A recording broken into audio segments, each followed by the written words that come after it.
জয় গুরু ইষ্টপ্রাণ দাদা ও মায়েরা। ভিডিওতে আমরা দেখছি পরম প্রেমময় শ্রী শ্রী ঠাকুরের 138তম শুভ জন্মতিথি মহোৎসবের ছবিগুলি 1 সেপ্টেম্বরের সৎসঙ্গ দেওঘর আশ্রমের।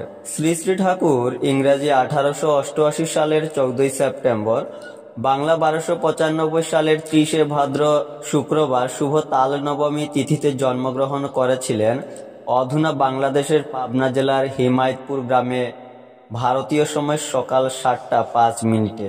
শ্রী শ্রী ঠাকুরের জননীর নাম পূজনীয়া মনমোহিনী দেবী, পিতার নাম পূজনীয় শিবচন্দ্র চক্রবর্তী।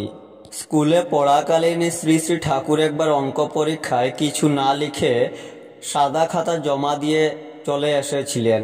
তার কারণ হলো, সেদিন সকালে শ্রী শ্রী ঠাকুরের দুষ্টুমি দেখে ঠাকুরের জননী মনমোহিনী দেবী শ্রী শ্রী ঠাকুরকে বলেছিলেন, তুই একটা অঙ্ক আজ করতে পারবি না, মায়ের কথা মিথ্যে হয়ে যাবে।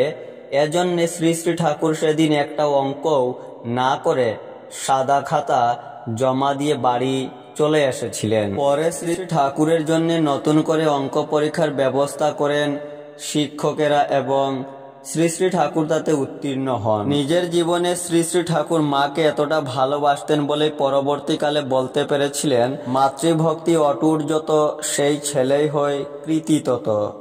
হিমায়তপুর, প্রতাপপুর, বারাদি, খোকসা, জানিপুর, মদাপুর, হরিণাকুণ্ডু, কুষ্টিয়া, বড়াইচড়া, রাতুলপাড়া, কাশীপুর ইত্যাদি বাংলাদেশের এই জায়গাগুলির সাথে শ্রী শ্রী ঠাকুরের জীবনের সম্পর্ক হলো, এই সমস্ত স্থানগুলিতেই শ্রী শ্রী ঠাকুরের ভাব সমাধি হয়েছিল।